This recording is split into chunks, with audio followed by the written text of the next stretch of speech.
thing than you, then you're probably in good shape, right? If there are 97 other companies that have more assets than you in that space, well, you got to bet that all 97 of them are not going to react to you when you do it. It's a bit harder. And that's where the long-termism comes in, because to build that fundamental advantage, it by definition is going to take time. Good example, Amazon Prime, right? Where Amazon started giving free shipping, first free shipping or very cheap shipping and one-day shipping. And everybody said, well, you're losing money, you're losing money, you're losing money. And they lost money doing this for like a decade. And then they got to some point where like everybody in the country was a member of Amazon Prime. And they're like, okay, well, now it's $20 a month instead of $10 a month. And it's like an extra $10 a month times like 100 million people. And people are like, oh my God, they just made $12 billion in one press release per year in cash flow. And that's worth like $250 billion. And you're like, what were you doing? It's like we were building the moat. That story is not uncommon with every other thing. It's like you first believe, you build the biggest distribution channel you can. People are going to tell you, well, there's no future to whatever, the podcast. There's no future to something. And what'll happen is 99% of the people will drop out because they don't believe. And the true believers, the ones that are not creative, won't adapt. And then there'll be some that'll say, I believe, but I also know there's a threat, but I'm going to channel the technology threat and I'm going to evolve and I'm going to emerge as something 1,000x better than anybody could conceive. And that's a beautiful story. So speaking of strong foundations, you have 10 rules for young adults building a strong foundation for their life and career. And you've talked about 2 of them here, which is focusing your energy and not chasing every good idea. Yeah. The second one was guard your time. The third one is train your mind. And with that, you've got train your body. The funny story of that is I was invited to a cocktail party of a billionaire on the French Riviera in a beautiful home. And I showed up and I walked into the party thinking I was going to hang out. And another billionaire showed up and he said, Mike, I just had twins, a boy and a girl. And I'm walking around asking all of my friends for advice for them. And I want you to write some advice for them that I can give to them on their 21st birthday. And he's got this book where he's actually collecting advice for his children to give them on their 21st birthday as young adults. So I sit down and I think. And I'm like, focus your mind, guard your time, and train your mind. You got to learn something, right? You got to learn reading, writing, arithmetic. You have to actually develop a cultured base. So it's like get an education and then train your body. Because if you're weak, you're not going to make it, right? You're not going to survive. And then think for yourself. Everybody in the world wants to program you to believe to do something they want you to do. And you have to have the presence of mind to think, that's not right. Just because everybody that I know and famous, rich, and beautiful people tell me it's right doesn't make it right. You need to decide, think for yourself. And then curate your friends. Because you become who you surround yourself with. And if you surround yourself with positive, inspirational, talented people, you'll be the best version of yourself. And if you surround yourself with negative, cynical, failing people, they're going to want you to fail, or they're not going to inspire you to succeed, and they'll bring you down. And so after curate your friends, curate your environment, right? Make it a happy place where you can work or you can live. And, the world didn't say you had to be in the dark in an ugly situation. And after that, keep your promises. At the end of the day, people remember if you didn't keep your promise. So you tell someone you're going to do something, do it, right? If you keep your promises, you'll find those are the people that invest in you. They uplift you. They make you successful. They may be the difference between life and death, or the difference between success and failure for you. And ultimately, we're all in relationships with each other, right? And no one is so powerful that they can afford to take anybody else for granted. We all need each other. And finally, stay cheerful and constructive. It doesn't matter whether bad things happen. The point is People want to come to work with someone that's cheerful and happy and constructive. They want to, they want to be in a relationship with that person. All of those are just basic principles to get through life. And then the final point is upgrade the world. If you have a plan, if you're on a mission to upgrade the world, you're going to feel better about yourself. You get up every day, you have a mission, you have something to do. Like, what is my mission? I'm preaching the gospel of digital empowerment, right? Satoshi created this economic property right. He gave economic empowerment to 8 billion people for the first time in human history. And we created the world's first perfect money. We created, digital energy, digital matter, digital property, right? We can be 1,000x more as humans with technology than we were.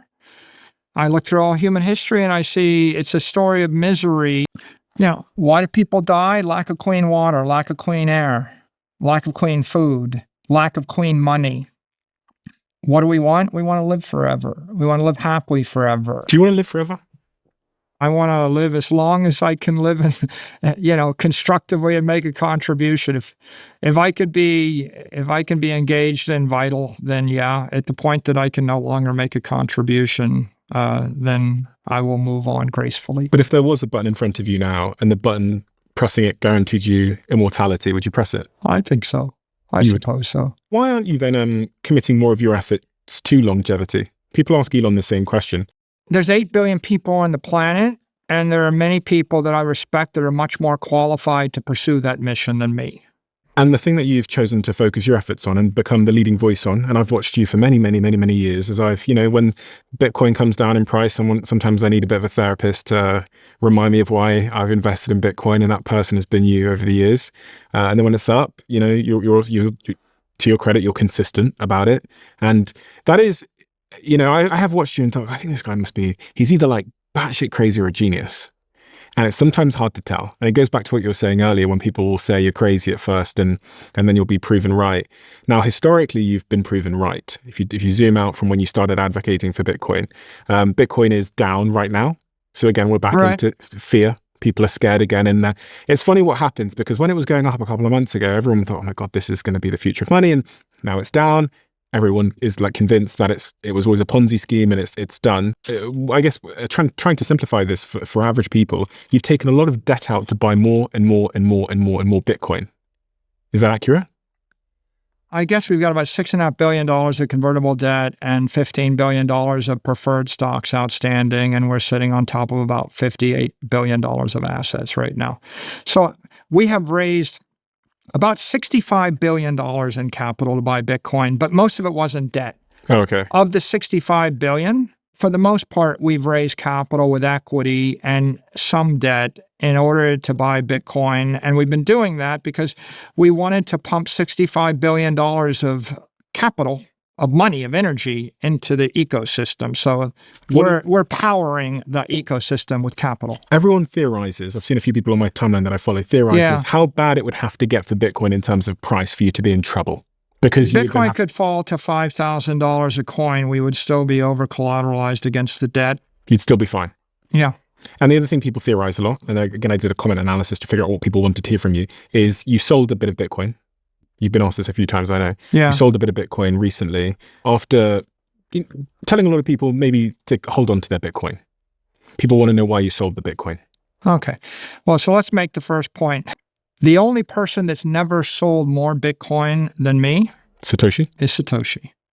Satoshi never sold a million one Bitcoin. Our company has 847,000 Bitcoin. And so we bought more and we're holding it more than anybody other than Satoshi. And Satoshi's not active. So we have a reasonable chance of never selling more Bitcoin than Satoshi if we just keep at it for the next few years. What I've said is... Sorry, I should probably share this. This is why there's a kidney. Yeah. You said, sell a kidney if you must, but keep the Bitcoin. I have waged a campaign nonstop every day for 6 years to promote and advocate Bitcoin as a long-term store of value, right? And what I would say is, if you have money that you don't need for the next 4 years, And your choice is, do I invest it in the S&P or a house or a private company or soybeans or money markets or debt instrument? I think that Bitcoin is the best, right? I think that Bitcoin is digital capital. It's going to be the best long-term capital asset. And, So why did you sell the Bitcoin instead of your kidney? yeah. We sold some Bitcoin a few weeks ago because there was a narrative or a belief in the market that our company had become so systemically integrated or important to Bitcoin that we could never sell. And if we sold, Bitcoin would go to zero and our stock would go to zero. Because you own 4% of the total supply of Bitcoin. Yeah, because we own 4%, because we're the biggest buyer. We're the biggest buyer of Bitcoin in the world. So the first sentiment was, well, Bitcoin will never succeed if they don't keep buying. And the second sentiment or belief, misconception was, if we sell, it'll crash Bitcoin and it'll crash the company. And because of that, short sellers and certain people in the market took the position that the $55 billion of Bitcoin we own was worth nothing. And so what we had was this ignorant, skeptical notion that all the company's assets were worthless. And because the company's assets were worthless, we wouldn't pay our dividends. And because we wouldn't pay our dividends, the credit would go to zero and the equity would go to zero. The company would fail and Bitcoin would fail. And we said, well, Bitcoin trades $20 billion a day or more, and we've got 55 billion of it. And if we were 0.01% of the market, we could still meet all of our obligations, and it's not going to change the price of Bitcoin. But no one believed us. So if you want people to believe that you can do a thing, you have to do the thing. If you told me you could do a backflip right now, but I said you can't, at some point you have to do the backflip, especially if I tell you that I'm going to throw you in jail if you can't do a backflip. Who told you that? Well, that's exactly what's going on in the market. The market's position was the company is worthless. The stock is going to zero. Bitcoin is going to zero because they can't sell. Right? So if we want to defend Bitcoin, we have to prove that we can sell it on occasion. Right? What we're doing is we're commercializing the market in digital credit. And if you have $1 billion of Bitcoin and they believe it's worth $1 billion, you can sell $200 million of credit. And then you can grow the business if they believe that. If they don't believe that the Bitcoin is worth anything, you can't, and you sell the 200 million of credit, the credit's worthless and the company's worthless. And so we were in a doom loop, or the market was in this doom loop, this negative, short, I don't know, like a psychosis, almost like hyperventilating, saying that the largest buyer of Bitcoin can't sell it, and if they do sell it, Bitcoin will fail. And what we needed to do was demonstrate that if we sold Bitcoin, it wouldn't fail. So when we sold the Bitcoin, it was 59,000 and it traded up. And so we broke that misconception. We broke that narrative. It turns out that the break-even point for us is about 3.2%. So if Bitcoin appreciates 3.2%, we can pay the dividends forever by just selling the Bitcoin. But you can imagine if you're a short seller, you say, well, you can't sell the Bitcoin, because Bitcoin will fail. And so they want to say that the credit is worthless because you won't sell the Bitcoin. So the way to break that cycle is you sell the Bitcoin. Now you can illustrate that the credit is actually good credit. We can pay the dividends forever. And now the credit investors... Without having to sell more Bitcoin. No, the whole point of this was we were selling equity in order to pay the dividend on the credit. Yeah. And the short sellers took the position that you're going to sell the equity until the stock goes to zero because you can't sell the Bitcoin. Yeah.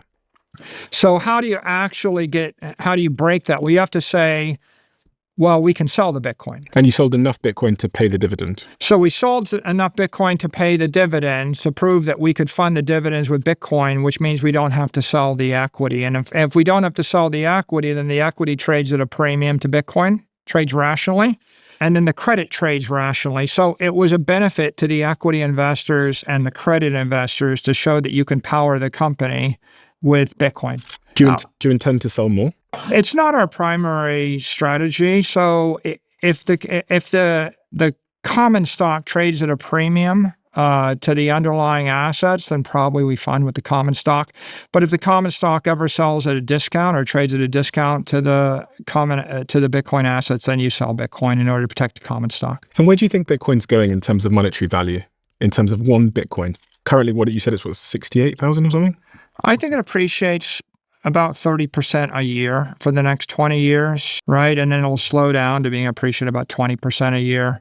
So You think it's the best asset to put your money in, really irrespective of who you are? another way to say it is I think it outperforms the S&P index by a factor of 1.5 to 2.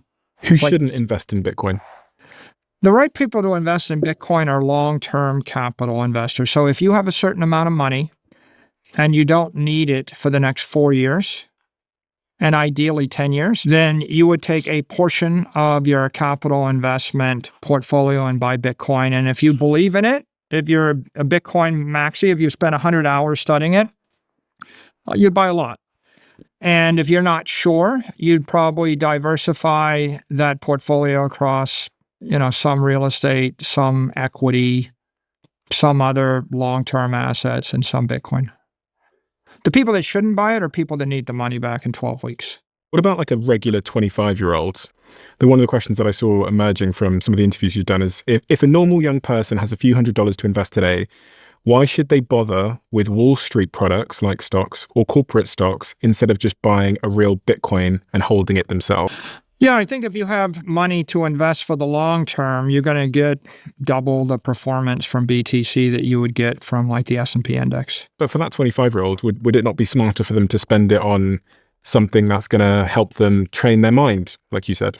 If you only have $100. I wouldn't go spend $500,000 on an expensive, university education, but I would spend $20 a month on an AI subscription. So yeah, you should definitely spend money necessary to get the Super Grok or the Pro or the Professional Edition, whether it's $20 a month or $200. $200 a month is the most I would spend. $20 a month is probably the least I would spend. But look, we're talking about your Netflix subscription at that point. But after you've done that, then you're talking about what you ought to be invested in. I think that you ought to be invested in digital capital because you can take it with you anywhere in the world.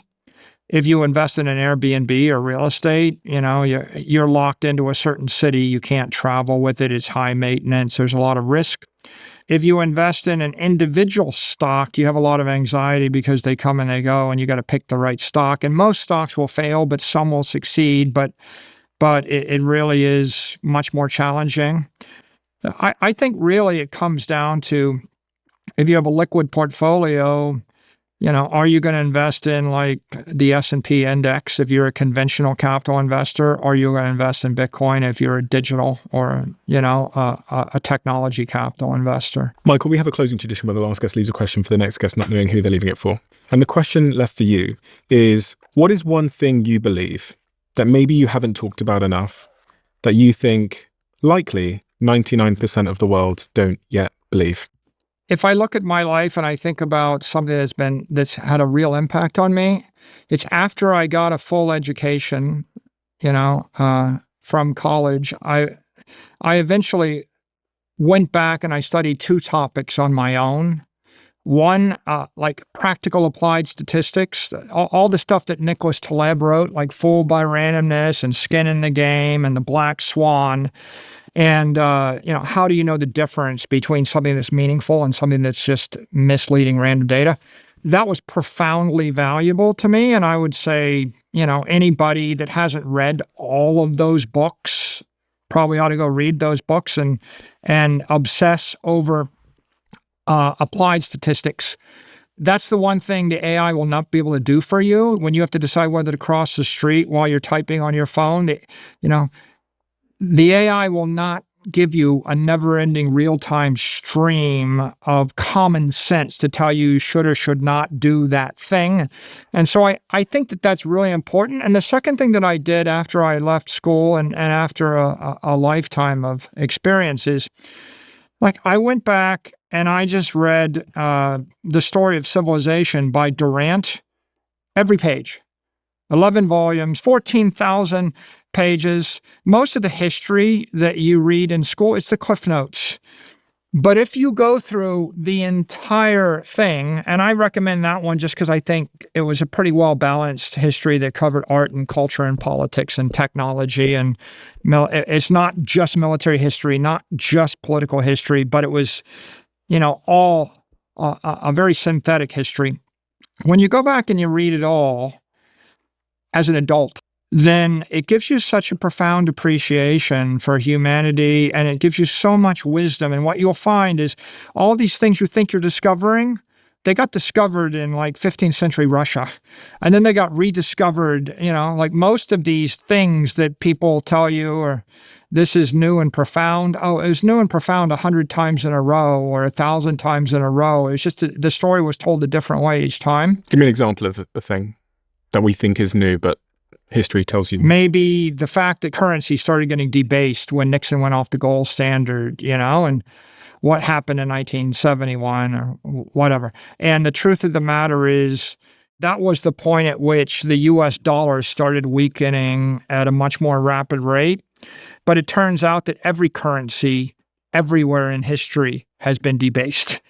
My point here really is, I think people think that they learn stuff in college, but really it's not too late to go back and relearn math, especially applied statistics, and it's not too late to go back and relearn history. And as an adult, you always appreciate those things much better. It's like the education is wasted on the youth, because you don't have the life experiences to appreciate what you're reading.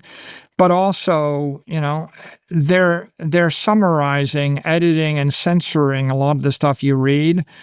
And if you just go back and say, I'm just going to, read the entire thing in its entirety, and there are a lot of other things you could also read, full histories of other things. But as an adult, I think that just makes you a better person and makes you a better business person, makes you a better leader. And also, it helps you overcome the arrogance of thinking, oh, I'm the first guy in human history that ever encountered it. And what you'll realize is, no, you're not. And the empowering part is someone else did, and this is how they worked their way through the issue. And that can be very inspirational for you. Michael, thank you. Thank you for taking the time. Thank you for opening all of our eyes, and thank you for building a business which has continued to innovate in such a way that people never thought was possible. Thank you for introducing me to Bitcoin. I think you both introduced me to it, but also you enabled me to have a mental framework for not selling it. If I had, I would have lost a lot of money. And thankfully now I don't even know where it is. My brother and some of my siblings take care of it for me, and I don't have to experience the angst. And also just thank you for pushing for this idea of sovereignty, because I think in the world of increasing censorship and centralization, sovereignty I think is a really winning idea. And I think that's what you're sort of philosophically aiming at as well. And I hope to speak to you sometime soon, because you're an individual capable of speaking about such a broad range of subjects that I care so much about. It's a pleasure to be on the journey together. Thank you, my friend. YouTube have this new crazy algorithm where they know exactly what video you would like to watch next based on AI and all of your viewing behavior. And the algorithm says that this video is the perfect video for you. It's different for everybody looking right now. Check this video out, and I bet you might love it.